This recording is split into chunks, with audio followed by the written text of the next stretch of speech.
Let's do some learning today. Let's go out and learn for ourselves. Just my opinion. I'm thinking if you were to go and ask the Americans out there, a lot of them would say that Obama was probably one of the greatest presidents that you guys ever had. Now, I feel that, and this is just my opinion, that motherfucker is fake as fuck, and he is gay as shit. And for someone who tells people to have pride, he doesn't have very much pride in himself because he's just not willing to admit it. So what I'd like to do here is just show you guys a little clip from Candace Owens of a gentleman talking about Obama. But first, what I'd like you to do, if you want to go out and check for yourself, like this is like craziness, okay? Obama used to have this friend called Michael, and Big Mike there, you'd have to take a look at him, but there might be a reason why he married Michelle, because looks a lot like Michael, but you'd have to make your own judgments. You'd have to come to your own conclusions and take a look. But I'd also like to, his biographer said something about him being gay, so why doesn't he just come out of the closet? Like a proud man like that, a fucking stellar leader like that, you think he'd tell you who he is, but I mean, in today's society, why is he hiding it? But hey, who knows, maybe they come out. Who knows, I don't know. Actually watch this video, which has largely been buried, and let me know what you think about it. Take a listen. In regards to the Obama incident, I flew out of Colorado Springs, Colorado to Chicago on November 2nd, 1999, arriving in O'Hare early in the morning of November 3rd. I went to the Chicago area to attend the graduation of my godson, my best friend's son, from basic training from the Great Lakes Navy Training Facility. I made reservations at the Comfort Inn and Suites in Gurnee, Illinois, based solely on the location to the training center. On November 5th, 1999, I hired the services of Five Star Limousine. Excuse me. I hired them both for November 5th and November 6th of 1999. On November 6, 1999, I asked the limo driver, whose name I now reveal for the first time, Jagir Paramit Mutani, if he knew anyone who would like to socialize and show me Chicago. You think they could find out if that gentleman worked for that limousine company and verify this man's statements? But just thought I'd throw that out. Mr. Mutani understood that I was looking for someone who knew Chicago and would enjoy socializing. Mr. Mutani said he knew someone who was a friend of his. On November 6, 1999, after picking me up at the hotel in Gurnee, and this is significant, Mr. Mutani used his cell phone to make a call. That call was made to then Illinois State Senator Barack Obama to set up an introduction between myself and Senator Obama. Upon arriving at the bar and exiting the limo, Senator Obama was standing next to Mr. Mutani, and I was introduced to Senator Obama by name. Later that evening in a bar which I believe was called Alibis, and I state believe because I have failed so far to get Citigroup to provide the credit card receipts that has the actual name. Maybe we could get a hold of Citigroup and maybe we could find out if this gentleman's story is real, or maybe he needs to be jailed for, lying, slander. But maybe he's not lying, and maybe he's not slandering, because, well, if I was Obama and this man was lying on me and I had as much,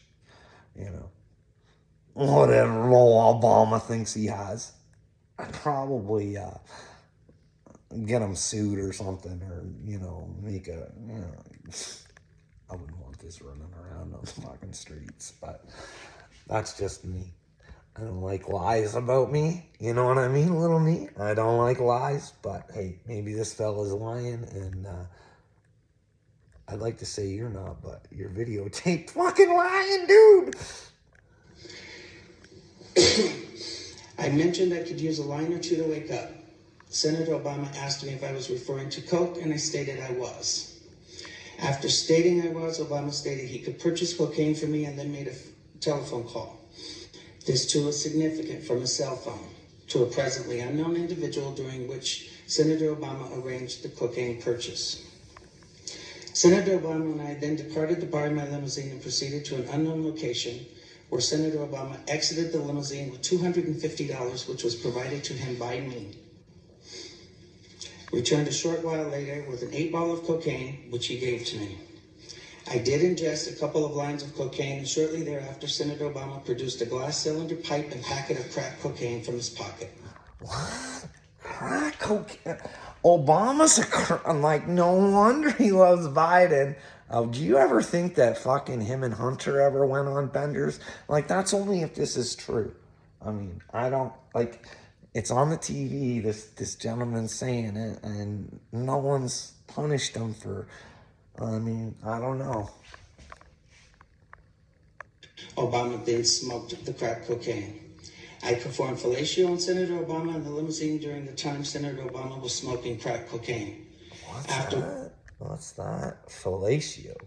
Hey, little Robbie, you might understand that word there. You should go Google it. I don't want to tell you. I want you to do your own research, but go check out fellatio. Had the driver take me to my hotel, the Comfort Suites, Gurnee, Illinois. The following day, November 7th, 1999, Senator Obama appeared at my hotel room, unannounced, uninvited, where we again ingested cocaine and I again performed fellatio on Senator Obama. Wow, Obama likes fellatio, eh? Well, that was just one tidbit of information that I thought I'd give, and, you know, we can check out for ourselves. And I mean, we should know the people that we look up to. I mean, if they're not telling us the truth, we should know the real them, eh? Like Angela Fender. Little Angela! It's a good thing you don't get to pick who's chosen, because you might pick some bad apples that really don't have your best interest in heart. But you don't know how to read a heart, because I got a big heart and I just don't take any bullshit. I don't accept lies and fakes. I want to turn them into real boys and real girls. Like, I warned you guys about fake Jamie, and you still can't admit it. And he all came after me, and he came after Sly. Now, I'm going to take a minute here. I'll talk while I try and find something else here that I want to show. Dun, dun, dun, dun, dun, dun, dun, dun, dun, dun. Dun, dun, dun. Right there. Well, what was I going to say? I was going to say something. I can't remember. And Tracy Renee, yeah, you're a fuckface. And like I put in the comments, knowing it is half the battle, sweetheart. Now you gotta dig in and you gotta change it so you're not a fuckface. But hey, you remember every single comment you ever put into my fucking comment section, and it's on you, it's not me. Like, you guys can blame me if this goes awry and it goes the way I think it goes. Don't be blaming me. You're your own victims. And the only way to get out of victimhood is to fight real hard to get out of it. Anyways, let's see here. I want to introduce you people to somebody here.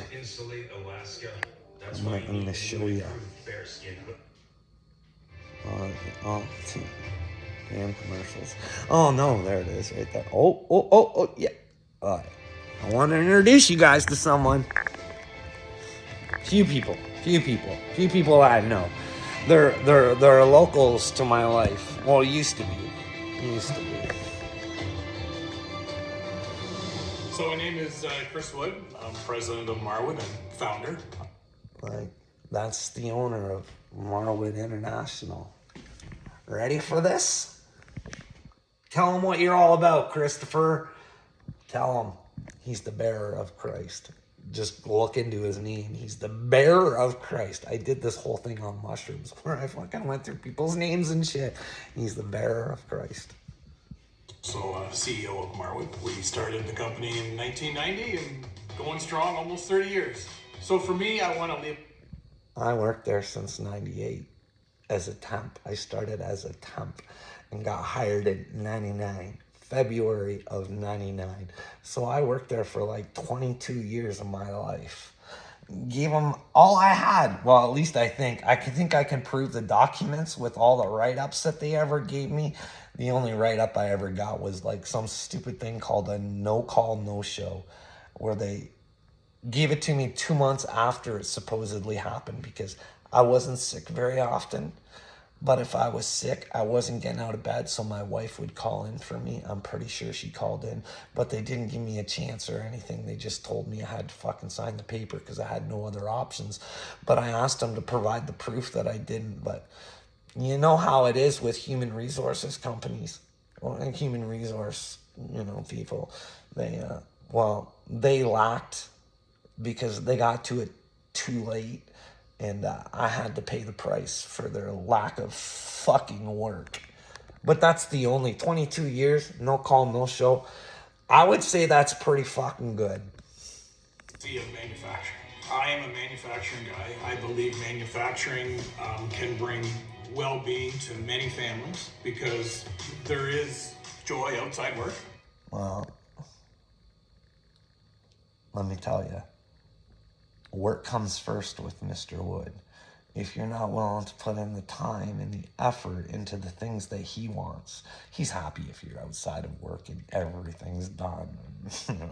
But his company, I found out comes first. It's not everything. And we are a big supporter in the community with everything from soccer fields to hospitals to outdoor arenas. I mean, golf courses, it goes on and on and on. But he is a big contributor to the fucking Tillsonburg community. I mean, you gotta have those tax write-offs anyways, you know what I mean? I mean, you gotta put some money somewhere or you're just gonna pay in taxes, so you might as well fucking give it to somebody. And it's no wonder the town of Tillsonburg, you couldn't go to the town of Tillsonburg about this guy because he employs about half the fucking town. Well, maybe not half the town, but he employs a fair amount of people. What else you got, Christopher? Sets the culture too. Is what's outside of Marwood, not just what's inside Marwood. It's a synergy. So we engage our employees to come up with ideas of how to. No, he doesn't. He doesn't. See, I put in continuous improvements all the time on a better system that would allow coils to not be all over the place. We could limit those, and when you limit inventory, you put money in your pocket. And let's see what we got here. Oh, I want to show you people some people's. That girl right there, Jennifer Gear, she could back up my statements because I used to have to fucking bug her all the time. I could actually, a lot of people. She was in charge of our software, and she used to just tell me that they couldn't do it, but they could. It's software, and she was too fucking lazy to go take a look and try and help people out. But what I really want to introduce you to is, this is Kinga. Kind of a pretty girl, eh? She's the fucking star of the human resources company that decided that there should not be a investigation into a 22-year employee that one of their employees, was detrimental to. But, I'd love to get into the whole story because I think I got lots of proof of, what they're like. Kinga here is one of the people that probably called my doctor because she would have all that information. At least she probably gave the number out and we could check those phone records. Who else we got in this little... See...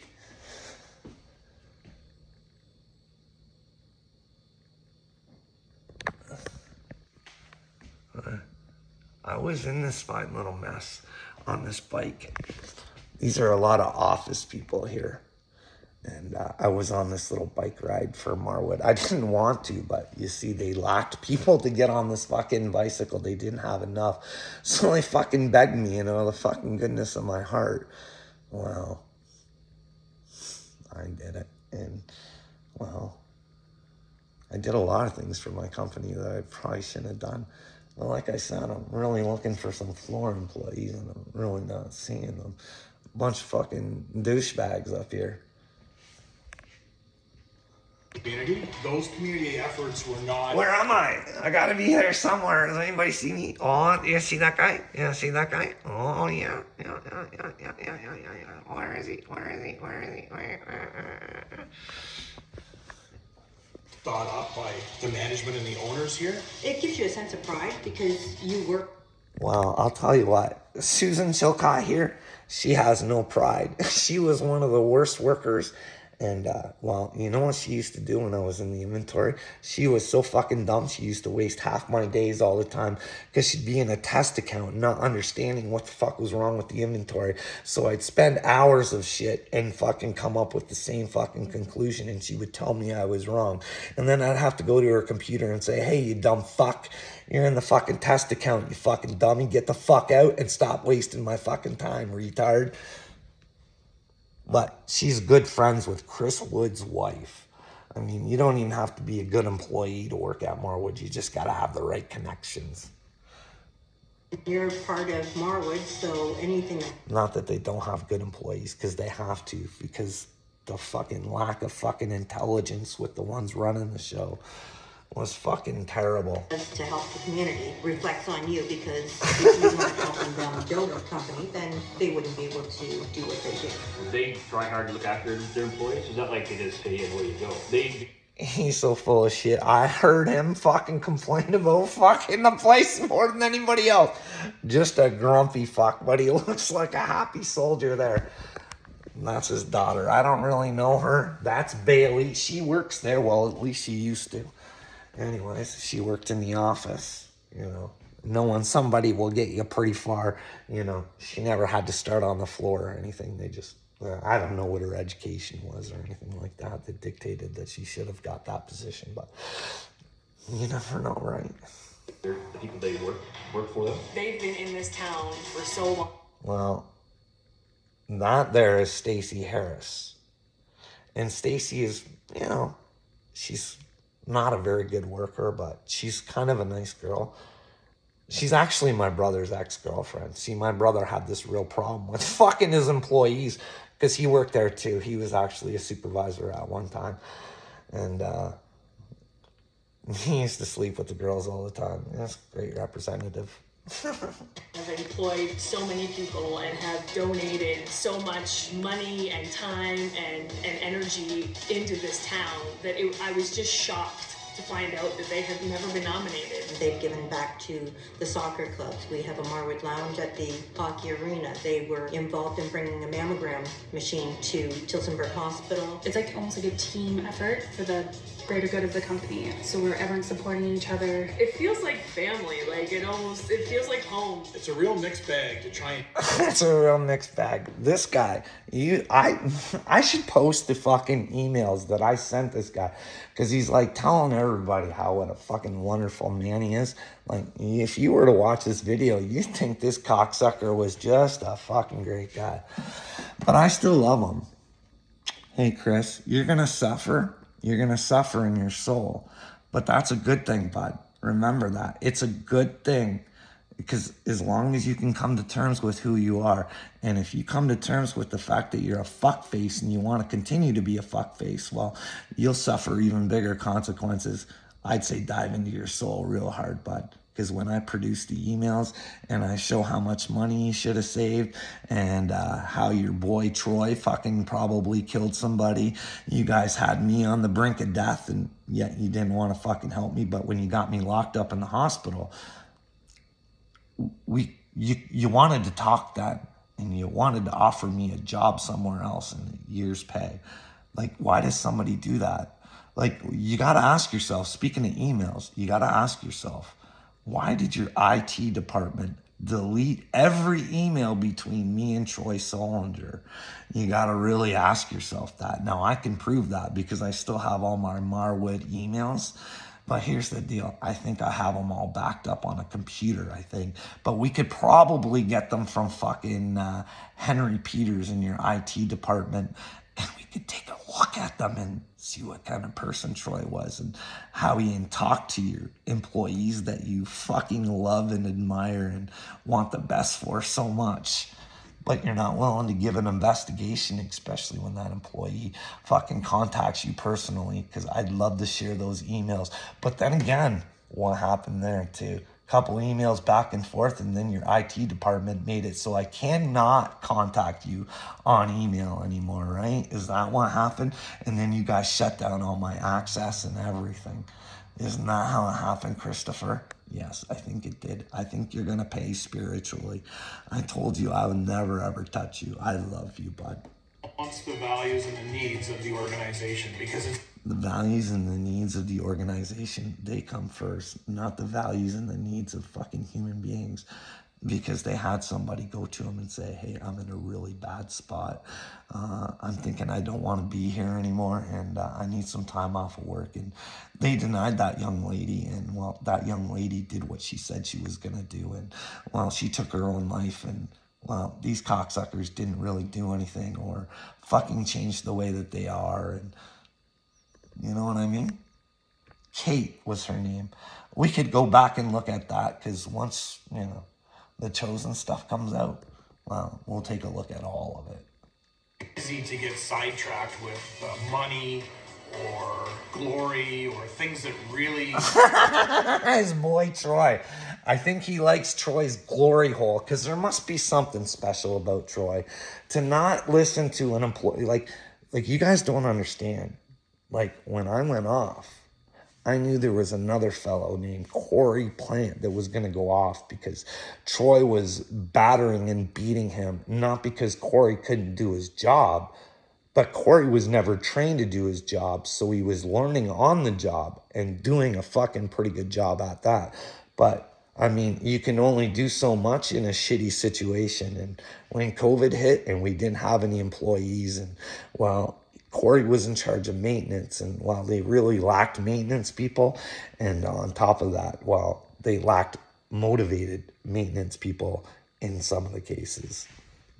Fall out of the equation rather than be the equation. We're almost 30 You're years gonna old. be We're the long past the equation. honeymoon. We're at the real deal, right? Well, you're not real, bud, but you're about to find out the real world and the impact that your shitty fucking leadership has on the rest of the world, because you don't care about money. Money is not a factor with you. You wouldn't sell a human being out to fucking, well, no investigation. And the whole Jamie thing, that stinks. Would it take money to take care of the Ministry of Labor? Well, it took money to buy your own investigation on me, so I wonder what you did there. Because I got to talk to the investigator for like 15 minutes, and then they came back and said everything was groovy. But it's funny, they didn't want any of my evidence or anything. Like, the people that they talked to, I have texts saying I should fire them because they weren't doing their jobs. But we lacked people, we lacked experience, we lacked everything. And also, he lacked ethics and had us scrapping Toyotetsu parts by the hundreds of thousands, and not recording it and just telling Toyotetsu that, well, because their inventory was way more fucked up than ours, that they didn't even know. So I'd like to inform them that this boy here stole hundreds of thousands of dollars and collected the money for the scrap on top of it. What a swell boy, eh? But that was one of the things I let loose on Facebook, and that's what got me put in the hospital. Just one of the things. Life, that's a tough time to be nominated for an award such as this. So yeah, it means a lot. In this, Well, God's gonna award you, bud. That's what I think. I always could be wrong. Chris, you could be a stellar man, and, well, this could all be a delusion of mine. And, well, listen, cocksucker, motherfucker, I know it's not very spiritual to say, but you're gonna get yours, and I'm glad you are. I mean, that's not a very spiritual thing to say, but the only way you're gonna get spiritual is by getting yours. It's called karma, bud. So you might want to get your karma in this life rather than fucking wait until you die. in any business, you can't be the expert. And I think the number one thing is knowing your weakness and asking for help and making sure that Did you hear that? Knowing your weakness and asking for help. I really am looking forward to showing how much I asked him, his HR department, and for help. And I really want to show you the kind of help that Mr. Wood is willing to provide for his longtime employees, especially ones that changed the dynamic of his company. And I think I could prove that because, I mean, he sent me, well, Troy did, to the worst plant in all of Marwood. And it wasn't just me, it was my team. And we built it up and became one of the fucking best plants, the cleanest plant, the most efficient plant.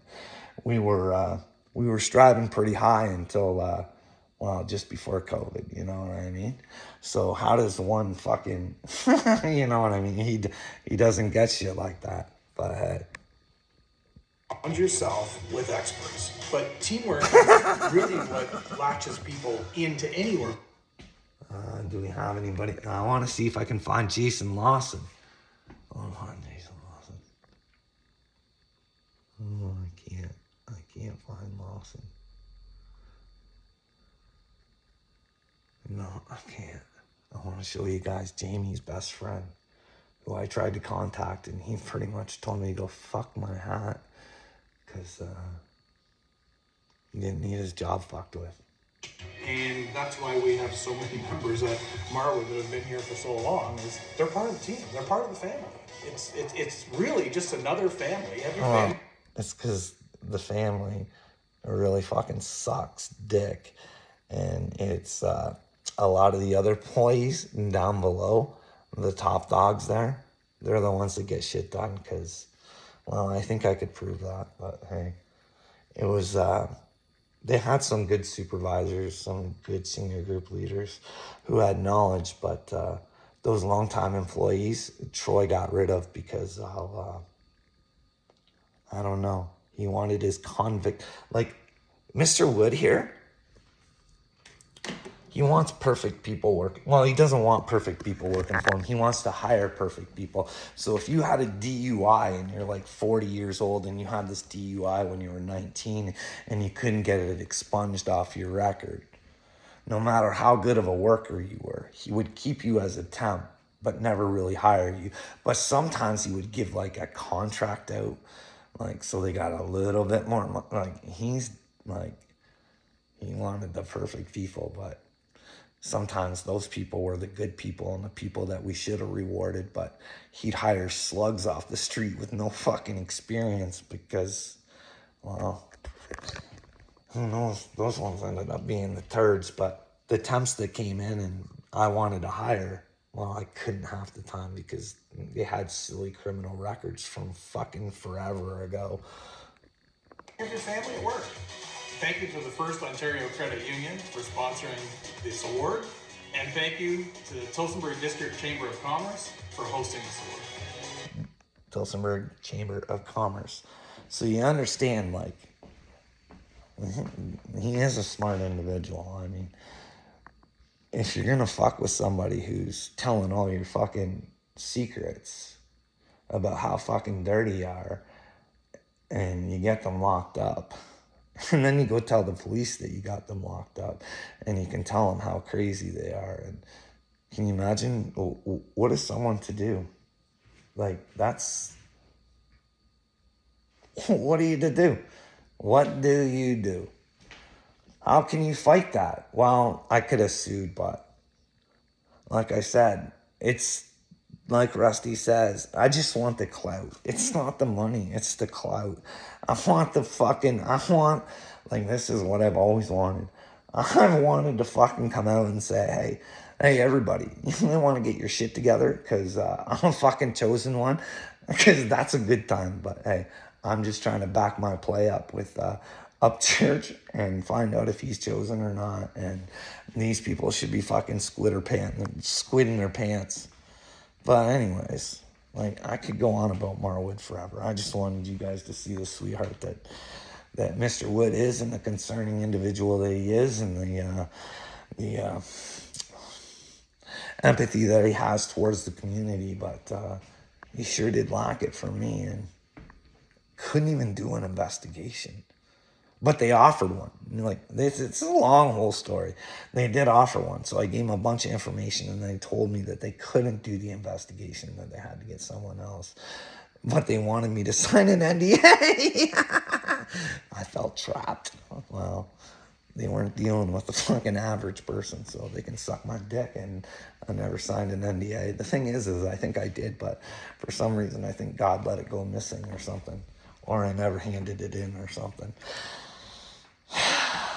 Must have known. Must have been my intuition. Anyways, I look forward to this awakening with Mr. Wood, and I'm going to make a lot of videos about Mr. Wood, so he makes sure that he goes through the pain and suffering that he needs to go through in order to find himself, so he can find God.